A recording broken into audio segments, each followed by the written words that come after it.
अस्सलाम वालेकुम नाज़रीन, मैं हूं सलवा स्नैन और आप देख रहे हैं सूर्या न्यूज़ HD। आइए नजर डालते हैं आज की अहम खबरों पर। जैकबाबाद पुलिस की बड़ी कामयाब कार्रवाई। मुसरे सेहत गुटखा छालिया स्मगल करने की बहुत बड़ी खेप नाकाम।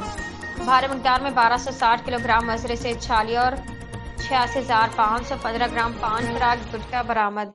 बैनल सूबाई स्मगलर्स गिरोह का 2 सरगना मुलजमान गिरफ्तार। ट्रक पुलिस कस्टडी करके कानूनी कार्रवाई कर दी गई।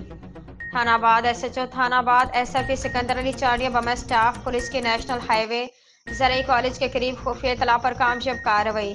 मुजरे सेहत छालिया गुटखा स्मगलिंग करने की बहुत बड़ी खेप नाकाम।